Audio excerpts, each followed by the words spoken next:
Uh, Capetti is close, but he won't be ready for this weekend. I'm hopeful though for the Cincy game next week. Vargas got out there today, but we'll know more tomorrow whether he's got through it okay, which is really good news for us because I actually wasn't expecting him for a few weeks, to be honest. So if he does come back and is able to play, I think that'll be a boost for us. And obviously, Here, as he's playing for Finland or available for Finland today, and Lille for Israel as well. So do you expect Veronica to be available for selection this weekend? I don't expect him to be available for selection. He might put himself forward to be in the squad, but certainly not to start because he hasn't played any minutes since he'd done it against Phoenix, I think it was in pre-season. How different is Jibril in that position that you had Junior in to start the season? What kind of different look do you get from that? I think you get the balance of having a left footer, first and foremost, but they're both good players in their own right. I think as you saw last week, Jibril's more of a ball carrier. He can carry the ball over distance. He's a good passer. I think his passing was up there with the best as completion, and they weren't easy passes as well. He was trying to connect, which just shows you, how good he is. Junior probably gives you a little bit more in both boxes. So, there's different complements to both players. How difficult, It's Capetti being down and then losing Vargas the way you did. How difficult is it to try and manufacture shot creation when you're down players of that caliber? Yeah, it's always difficult, when you give two soft goals away and the team are 2-0 up and they can sit in with 11 men behind the ball. That's very tough for even teams like Man City to break down. That was tough, but Kerwin started the game fairly well. He was quite direct in what he was doing. I'd had a one-on-one with him, sit down to talk about what I was looking more from him. And I thought he made some really good runs before he got injured. So, Brett coming on and going in the same position is a different profile to what Kerwin is. What do you notice about Columbus? They look well oiled. They've been together for a while. They've been successful. They've got a playing identity in terms of how they want to play. But like ourselves, they're going to be players missing because of internationals. Cool. Steve? The Vargas injury, ankle? Yeah, it was ankle. Yeah. It looked like he got rolled by the trailing leg. Yeah, he got caught by the trailing leg. Yeah, we just rolled his ankle. So I think it was a deltoid ligament injury. But thankfully, he's not too bad at the moment. And Gianni, and his style too, he seems to have a bit of swagger to his game. There was just a few times he felt like, almost like a matador, where he took the ball past someone and he kind of just stood up, Yeah, as I say, I think he's got really good receiving skills. He receives the ball really well. He looks really, really well balanced. I think when he goes running with the ball at times, he can look a little bit out of control because of his size and his long levers. But I think he's a really good player. And back to Columbus, what do you, and the team that you're going to face with them, where are the biggest threats coming from? The threats are all over the pitch. They like to build up. They like to suck you in and play balls beyond you. They've got players who can go in behind, and they create all kinds of goals. So they are a real goal threat. They like to dominate the ball. So our job is to fight them to get hold of the ball ourselves. Because we gave up the goal of the year to them last year. Is there any memories of that? Are the players feeling, phase that? I have no idea because I haven't even seen the goal, so I don't know which one it was. So I think that's the good part of me being here, that there's no leftovers from last year, so to speak.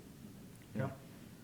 Left back, might we see Jalen, or is there a competition going on over there? There's a competition going on for sure. I mean, I know last season Nate went over there and Jay played right back. So that's a possibility. I've also got JP, who's moved up from the Legacy, and Forbesy as well. So we've got some competition with places, which is good. And I know Yede's not playing this week, but that was what kind of show a little bit about what he's brought. I mean, did you see some offense in him that we didn't know of, coming into the year, or is he just blossoming maybe in his role? Well, I think we saw him get inside the penalty box against New York, but he was on his right foot and he made a bit of a mess of that one. So this time he decided to play a good pass to Breck to get the goal. So yeah, he was. We needed to get our fullbacks higher and wider with the way that Nashville started to defend last week, and I thought he was a threat. If you can't not Charwin, or if he's not a member, are you inclined to change your shape a little bit, given your personnel? Yeah, there's certainly been thoughts of that. Because personnel of wide players we're not abundant in them, so we might have to, and we have been thinking of changing the shape if need be. Cheers. The team came out after the halftime a little stronger than it seemed like in the first half. What did you say to them, if you can tell us? What did you say to them about that? Yeah, no, I didn't think there was loads wrong. I mean, we'd give away 2 sloppy goals. They had 3 free headers in our box, which is, really been a strong point of our team so far this season, defensively, defending the box, defending crosses. And I just thought we got caught out a couple of times from crosses. So, we wanted to put a fix to that. The players, probably felt a little bit hard done by as well. So, they wanted to go out and prove a point in the second half, and I thought we played a lot better second half as well. Some calls that I didn't think were difficult didn't go our way. And I think on another day we certainly get a penalty, and they certainly have 10 men. Is there anything that after watching the game again and seeing the penalties that could have been called, is there anything that you tell the team to rally them back when it's frustrating that they're not getting the calls that they think they should? Yeah, we're not in control of that, so all we can do is make good movement in the penalty box, cause them problems. I mean, the sending off incident happens. We actually didn't connect as well as we could. But Patrick was there ready to press on the next pass, on the bad pass, and he won it and got brought down on the edge of the box for what I thought was a denial of a goal-scoring opportunity. And it was a definite penalty, and I think everybody knows that, apart from the only man who makes that decision. So unfortunately, on another day, Patrick, he's probably getting 8 out of 10 in everybody's marks because he's won a penalty and caused a man to be sent off. Thank you. No worries. Yeah, just the importance of, coming back home. You've been away for 3 weeks. Just talk about, being back at home. Yeah, I'm looking forward to having the Partizan supporters behind us. It was really exciting, that first game against New York City. It was good to see so many travel to Nashville, last weekend. So, yeah, we have to make sure that home advantage counts for us. I'm disappointed with the points return on the road because I think we certainly deserve a lot more, and can feel hard done by that. It's only 2 out of the 9 because it should certainly be more. Yeah, and then so you play the champ this weekend, and then after you play the supporter chimp winner. So just how difficult has this, like your assessment of these first couple of games and heading into 2 very difficult matches? It's a little bit weird. I mean, probably my judgment of the first 4 games that we've played, I probably think that New York was probably the best team we've played so far, and that's no disrespect to the other ones. I just thought the way they played, the way they set up, the players they had, probably gave us more problems than the other 3 games. But for whatever reason, we didn't get the points from them games. But we've got teams coming up now that are going to be tough as well. So we'll just take them game by game. Again, because I wasn't here last year, I haven't seen loads of them. I watched Columbus last season in the final because my friend's assistant manager there in Kwame Ampadu. So I'll look forward to seeing him this weekend and offer him a drink afterwards. But I'm looking forward to the games because they're a challenge for us. But it's not so much for me about the opposition, it's about us, which us turns up, and if the right one turns up, I think we could beat anyone. Caleb? A question for you about Puig Hernandez. He's a very different profile striker compared to that of Sam Surge or Brian White. How do you contain someone like that? Difficult. You know, I've played against him in the Premier League with Aston Villa and he scored a goal for Watford. So well aware of the talents and the goal scoring threat he can have. You know, but I think we've got a capable back four that, you know, still aren't giving big chances away to opposition. So, you know, that's the thing that we have to make sure we're doing and we're consistent with. And if we do that, we'll deny him space. Great, thank you. Cheers. Will? Collins? Just follow up on Kieran. Would you say he trained without restriction today, or were there Think you hold him back on? I don't know. I mean, we'll find out more in the morning because, you know, it was the first day he wanted to get out today and give it a go for the weekend. But you won't really know until tomorrow, I don't think, unless if he gets angry or not. And a follow-up on Patrick, because, you know, those two guys, Patrick and Enzo, are different profiles. Do you have to change kind of the concepts of the way you structure your attack with those two different guys up front, or are there similar profiles to you? There are similarities between the two of them. I think probably, you know, because of Enzo's age, he's got a little bit more experience than Patrick. So, you know, probably working more with Patrick about the kind of runs that, you know, I will look for him to make. You know, I think he can tidy up in terms of his build-up when we build off him. But as you saw last week, he's a threat. You know, when you know he's had a chance last week, he's had a couple of chances last week. He's had a couple of bad touches last week, and as I say, he got in areas where he caused them problems as well for, you know, possible red and a penalty. So, you know, he's not doing too bad. Do you say anything to him in particular about the way that he is officiated, or how to deal with that? And that we've just got to keep his emotional control and not get involved with the officials because we can't do anything about that. You know, I just felt that the official last week didn't get helped by the VAR. Anything? Luke? Hey, Coach. Obviously last week I asked about Brecht, and then he came out with a goal against Nashville. How heavily do you think you're going to lean on and the rest of the midfield and same against Columbus with, you know, lacking at depth in several other positions? Yeah, I mean, the experienced players, you always lean on them a lot because of what they've got. They've been through many situations before. You know, most of the experienced players at our club have played against Columbus a couple of times last year, so they know them. They know how they like to play. So yeah, we'll be leaning on the likes of Brett, Westy. You know, Scott Arfield came in last week for his first start, done 90 minutes, and I think he was top in total distance and high speed running. You know, people tell me he can only be a sub, but I saw more than a sub's performance last week, and he arrives in the box is what you need as well, and he's a good goal scorer. So I was pleased with him last week.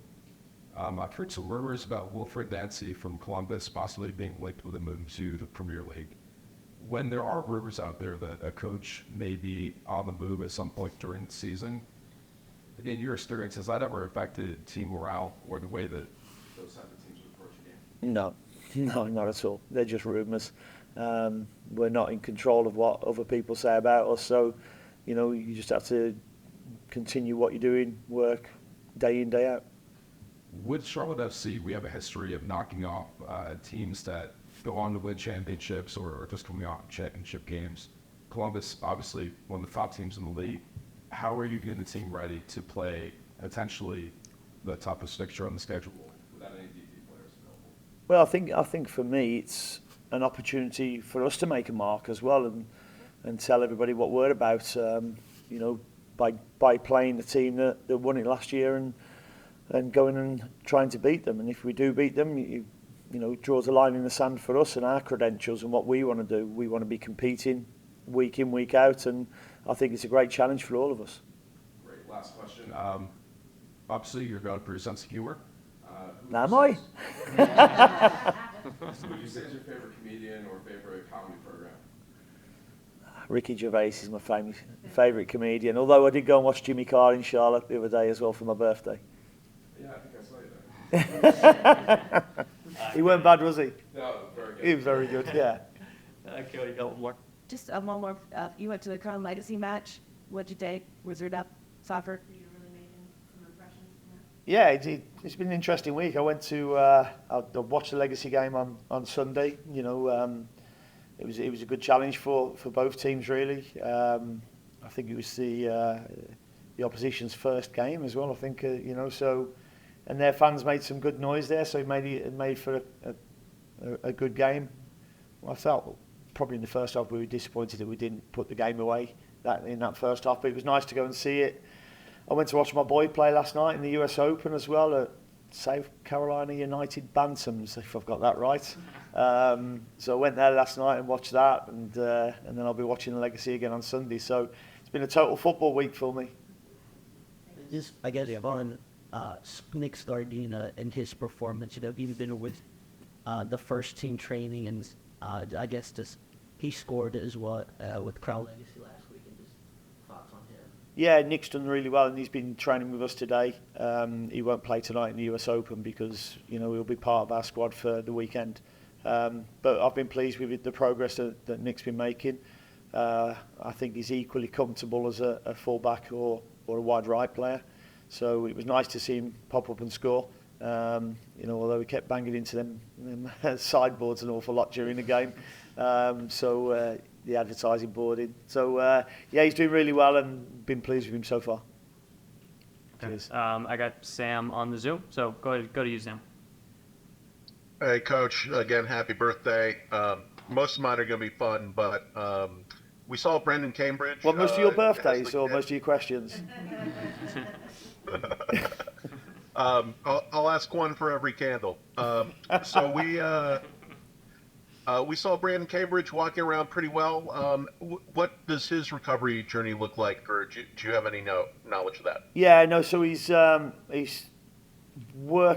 on the Ultra G at the moment. So he's the load bearing he's taken off, but we're hoping that he'll be progressing to a return to training in the next 4 to 5 weeks, I think, which is really good for us and him, and he's looking in good shape, to be fair.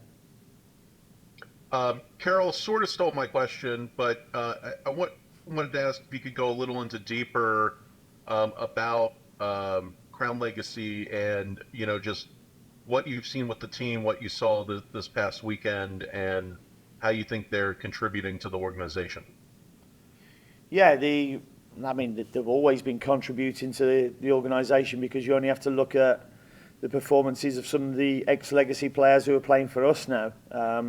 And we have to make sure that pathway is clear for them. And, you know, Jose's working extremely hard with the group, and, you know, I believe they'll develop and improve every bit this season because, you know, I've watched them train. They train the right way, you know, and they'll develop into players that we can use. If the Crown Legacy obviously plays in the Open Cup tonight, depending on how far they progress, will there be more players playing for the first team available for Crown Legacy for Open Cup? From our first team to play for the Legacy? Yes, sir. Yeah, no, there will be. I mean, you know, on Sunday we'll probably have a few players that will certainly play for the Legacy because they'll be needing some minutes. You know, so we'll use that. We've got a really good relationship, myself and Jose, and we're working, you know, with players both ways. I mean, we've had one of their boys training with us today, and it will continue to work like that. So, you know, we can get to see, you know, the better players and the ones who we feel have got a chance to progress quicker. And finally, to end on a high note, the giveaway this weekend is a Charlotte FC fanny pack, and that makes me want to ask you, what's better, British English or American English? Well, it has to be it has to be British English, because that means something totally different in England. But I'm guessing that's why you asked me, Sam. Yeah, well, cheers. Best of luck this weekend. Thanks, mate. All right, on that note, we'll wrap it up. Thanks, guys.